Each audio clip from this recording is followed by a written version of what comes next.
रांची के मांडर में उपचुनाव के लिए नामांकन पत्र भरने की आज आखिरी तिथि है। आज बीजेपी की प्रत्याशी गंगोत्री कुजूर नामांकन करने जा रही हैं। 7 जून को नामांकन पत्र की स्क्रूटनी होगी और 9 जून तक नाम वापसी की आखिरी तिथि है। इसके बाद 23 जून को मांडर में उपचुनाव के लिए मतदान होगा।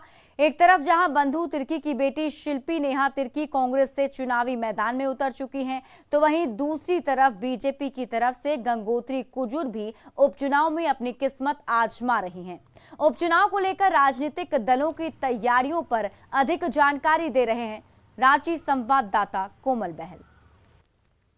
संपत्ति के मामले में बंधु तिर्की की सदस्यता जाने के बाद मांडर में उपचुनाव हो रहा है और उपचुनाव को लेकर के नामांकन पत्र दाखिल करने की आज आखिरी तिथि है। और बता दें कि 7 जून को नामांकन पत्रों की स्क्रूटनी होगी, साथ ही साथ 9 जून को नाम वापसी की आखिरी तिथि निर्धारित है। और बता दें कि 23 जून को मांडर में उपचुनाव के लिए मतदान होना है। इस उपचुनाव में जहाँ एक तरफ बंधु तिर्की की बेटी गठबंधन की उम्मीदवार है, तो वहीं दूसरी तरफ बीजेपी की तरफ से गंगोत्री कुजूर यहाँ से चुनाव लड़ रही है। तो अब देखना होगा कि क्या बीजेपी यहाँ से जीत हासिल कर पाती है या बंधु तिर्की की बेटी को कहीं ना कहीं सहानुभूति वोट मिल सकता है। बहरहाल इन सारे सवालों का जवाब तो परिणाम ही बता पाएगा, लेकिन सवाल अब भी बरकरार है वो यही है कि झारखंड में अब तक 3 उपचुनाव हो चुके हैं और तीनों ही उपचुनाव में सत्ताधारी गठबंधन ने जीत हासिल की है। तो ये चौथा उपचुनाव है। तो बीजेपी की अगर हम बात करें तो बीजेपी के लिए ये कहीं ना कहीं नाक का सवाल बन चुका है। ऐसा इसलिए क्योंकि जब से दीपक प्रकाश प्रदेश अध्यक्ष बने हैं तो उनकी मौजूदगी में ये चौथा उपचुनाव है।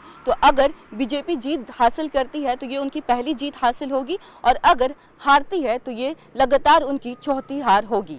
कोमल बहल, न्यूज़ 18, रांची। आरजेडी अध्यक्ष लालू प्रसाद आज पलामू पहुंच रहे हैं, जिसे लेकर पार्टी कार्यकर्ताओं की तैयारी पूरी है। दरअसल 1995 में गढ़वा में विधानसभा उपचुनाव के दौरान आदर्श आचार संहिता उल्लंघन का लालू प्रसाद पर आरोप लगा था। इसी मामले में लालू प्रसाद की पलामू सिविल कोर्ट में पेशी है।